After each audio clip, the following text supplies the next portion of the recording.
In my interview with Robert Leyland, lead programmer for Genwar, he told me the limits on 3D for the Sega Saturn were never fully realized. Regardless of games like Panzer Dragoon Saga and Digital Dance Mix, Leyland believes no one ever brought the console to its limits.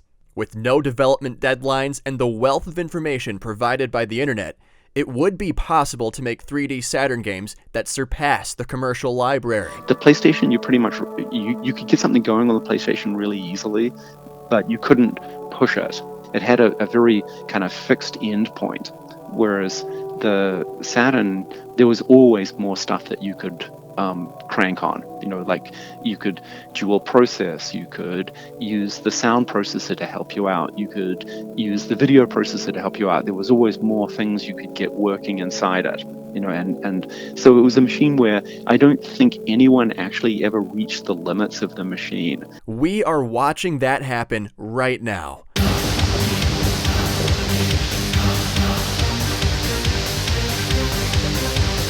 The sudden growth of Saturn's homebrew scene is unleashing incredible software, both 2D experience and games flexing those 3D graphics. This is especially prudent when you look at XL2's Hellslave project. This first-person shooter has incredible lighting effects, 3D enemies, and excellent draw distance. It can even go up to 4-player split screen. I don't know of a single commercial FPS on Saturn capable of any split screen. On top of XL2's work, we're seeing other incredible shooters, adventure games, and Mall Santa dating sims. Don't even get me started on the plethora of translation projects, expanding the library for Westerners, giving us Saturn fans a feeling of retribution. We're finally getting all those games Sega wouldn't localize.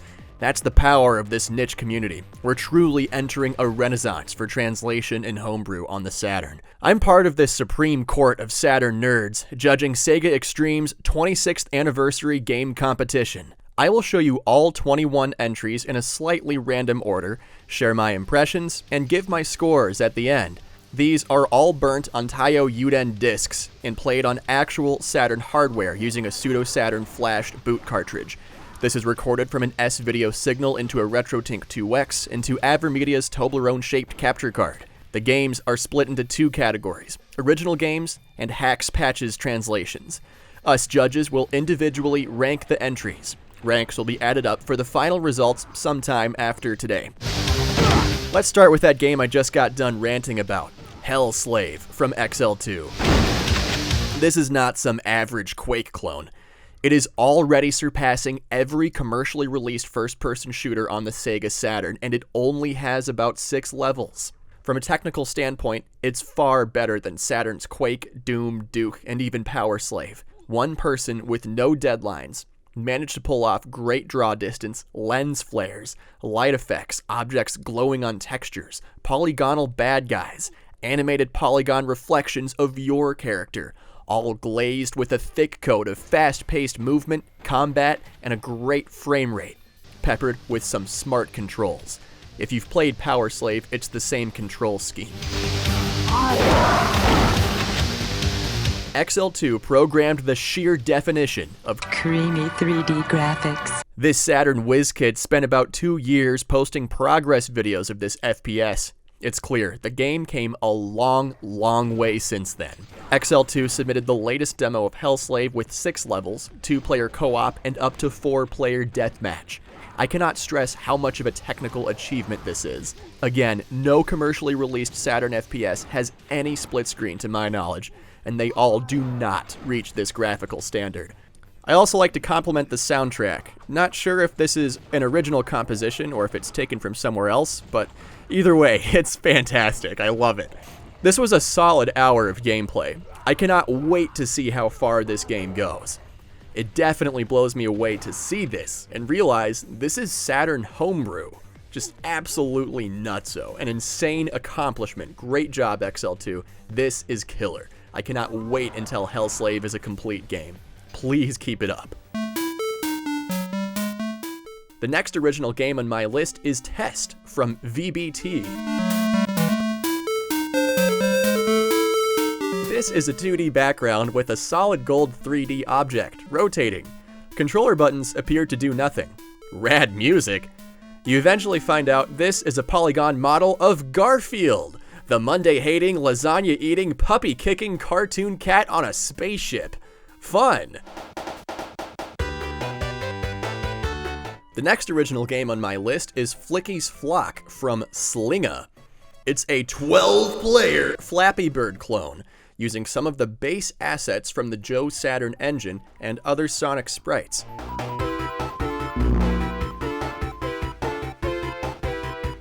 It's Flappy Bird, alright. All 12 players start with a small grace period to begin, and then you press the jump button to stay alive. From there, it's a get as far as you can without dying game. Last flicky flapping wins. This includes power-ups and de-power-ups along the way. The concept is obviously simple, but I appreciate the ability to use up to 12 players on screen. That's the maximum amount of controllers a Saturn can handle, requiring 2 multi-taps, and of course, 12 different controllers. Now time for the Blue Blur.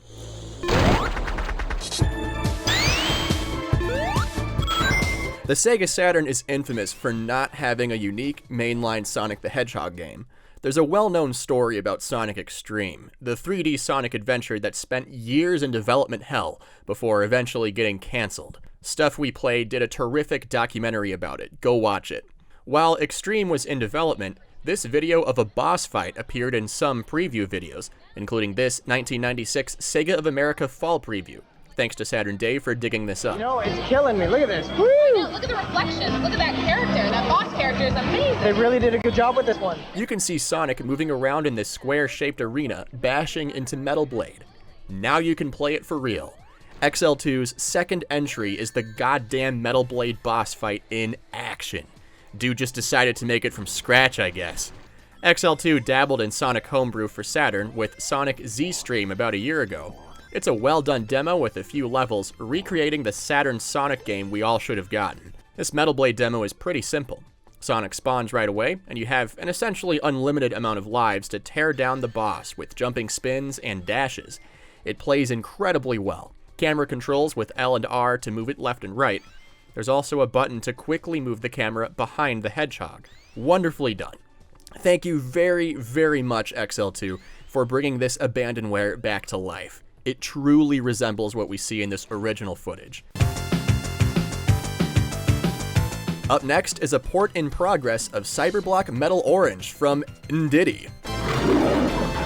This is originally an old Japanese PC game where you play souped-up Breakout featuring anime babes. Ndidi submitted his demo of the port with 2 playable levels.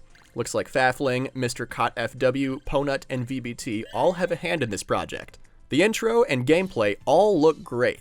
As expected, you move left and right with the D-pad, bouncing this ball to break the blocks up top.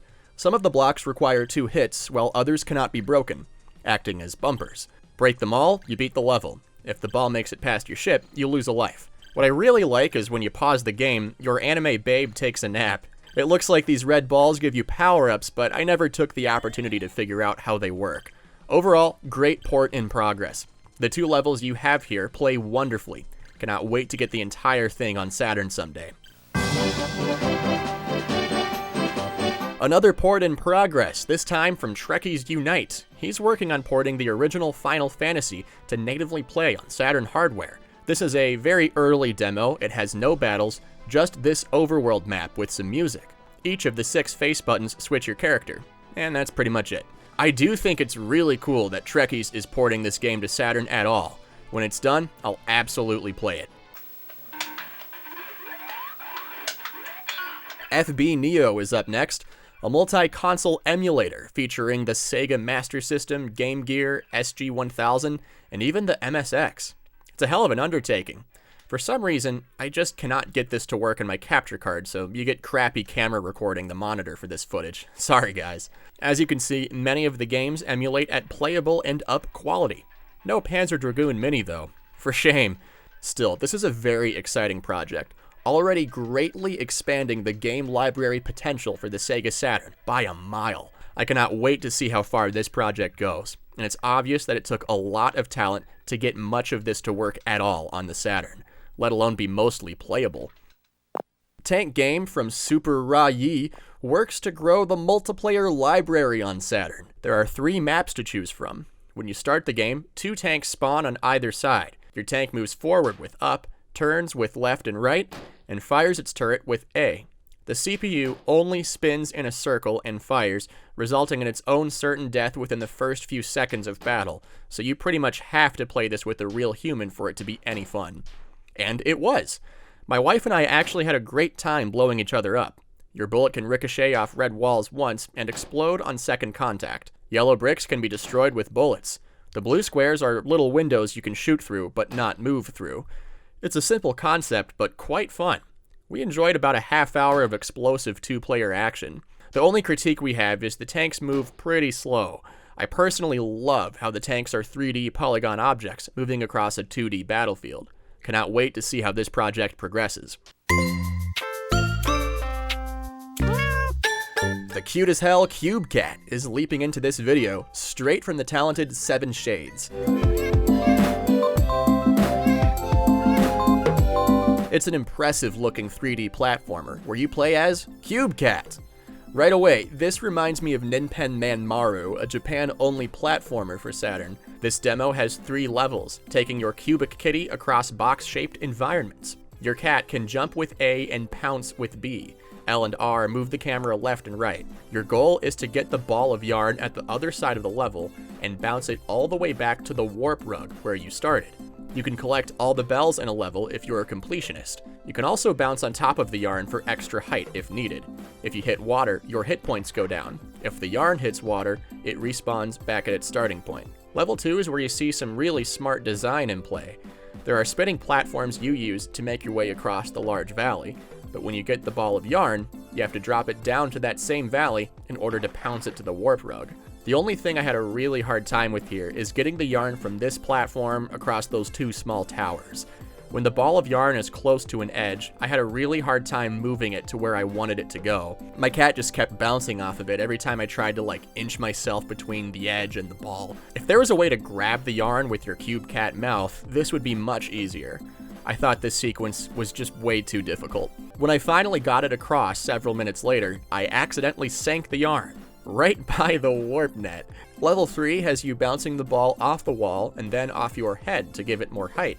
This is some nice advanced tech. Somehow not nearly as hard as level 2. This is an incredibly impressive homebrew Saturn game. Great use of Creamy 3D graphics. 7 Shades absolutely nails the aesthetic with cozy music to match the near perfect visuals.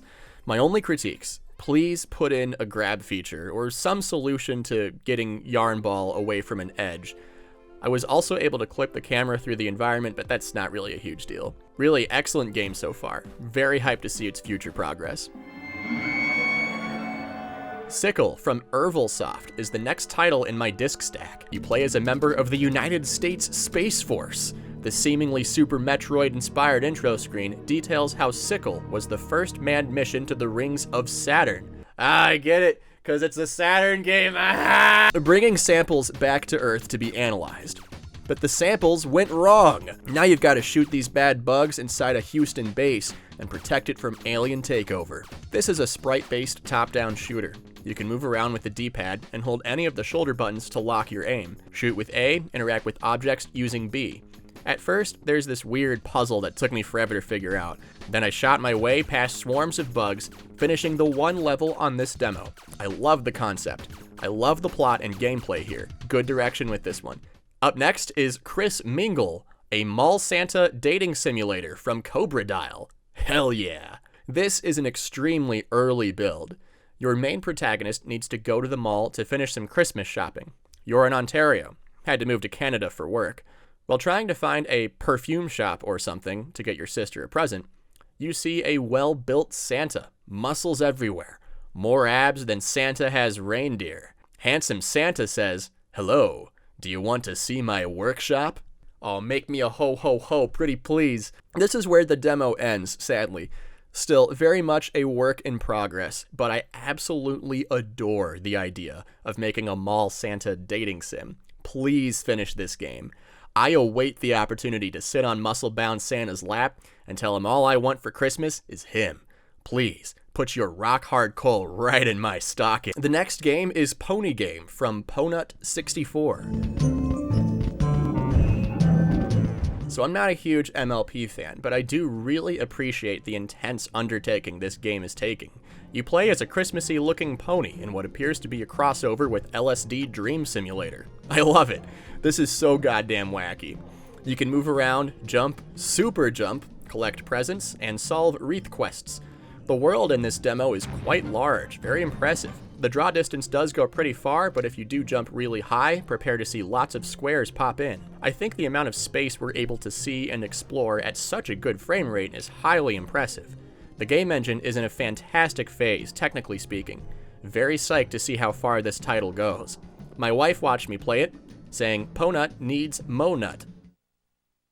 Next is Senna Ryu from Emerald Nova, the competition host himself. This quick demo has you able to walk, run, strafe, and jump around this spaceship. Really digging the pistol sword weapon combo. Should be great.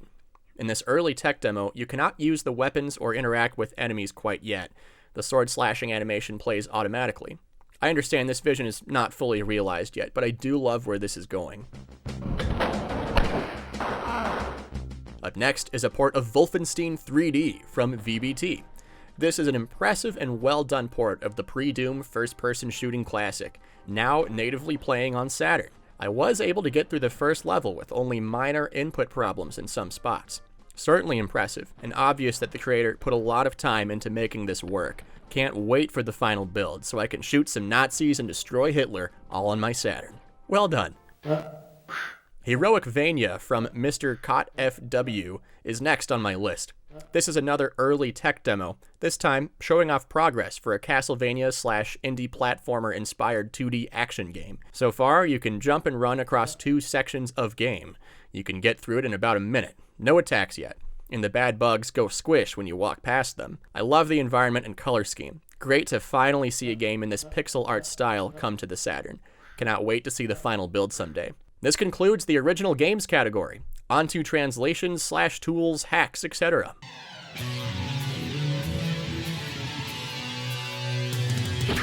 Night of Dragons Symphony of the Night translation. In case you don't know, Castlevania Symphony of the Night was officially translated and localized for PS1 and other platforms over the years. The Saturn port was never released outside of Japan, even though it added more content.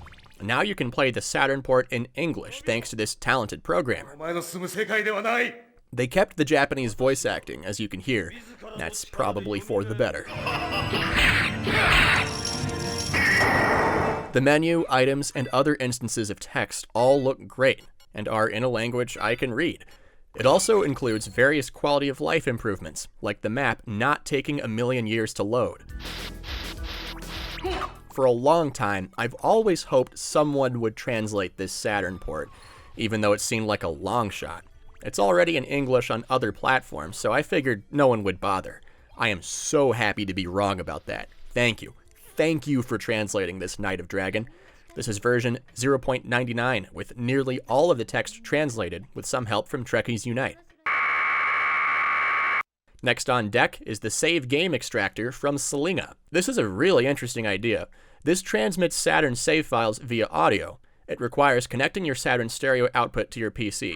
I'm not a big hardware person, but many in this scene are, so this is an excellent tool.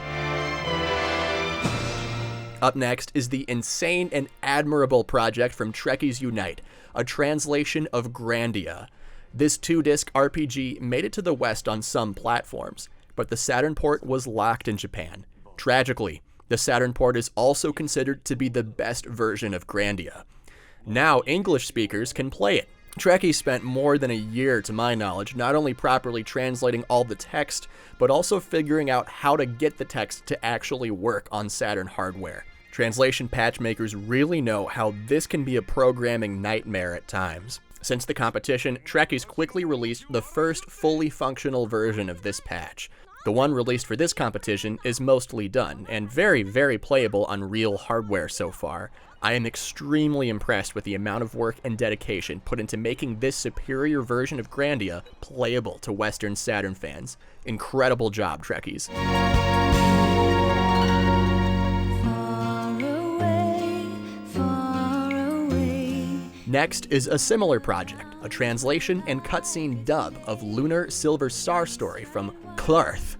Once again, this adventure is playable to Westerners on other platformers, but an English patch for the Saturn port has been long sought after. And as you can see and hear, it works super well. Very playable on the OG hardware, dialogue, menus, and all. I will absolutely be playing through all of this patch and Grandia on Saturn before the end of this year.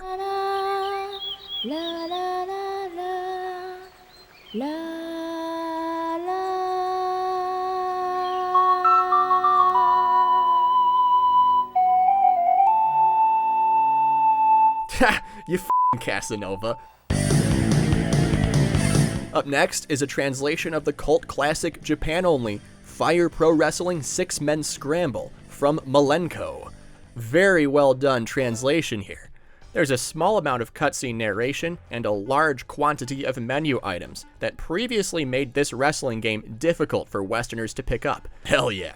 You know I'm picking King from Tekken. I am not good at wrestling games, but I will certainly be exploring this game more now that I can read it. Well done. Finally, the last entry on this list is the floppy disk drive operator from Trekkies Unite. I do not have a Saturn floppy drive, so I can't really use this. Still, a great memory manager tool for anyone who wants to manage their save files without removing the pseudo-Saturn cartridge. For those hardcore hardware Saturn people, this is an excellent tool. And that's it. So I have to rank these games in order by how much I liked them. And before I show you my rankings, I just want to point out I really enjoyed all of these, even Garfield on a Spaceship. I cannot wait to play later versions of these games, and I really look forward to what is certainly a bright future for the Saturn homebrew scene. Emerald Nova, thank you so much for hosting this annual competition and for having me on as one of the judges. My Shiro brothers, Saturn Dave and Patrick Trainer, are also judging this. Dave is hosting a stream this week, and Pat will release his own video on the Shiro channel. Big thank you to all the talented programmers continuing to grow Saturn's surprisingly great homebrew scene. Keep it up. I really cannot wait to play these future builds. Here are my original game rankings and translation/tools. The Saturn has a reputation for being, quote, difficult to program for, and all of you are proving that wrong. Thank you all for watching. Looking forward to next year's competition already. Have a good day.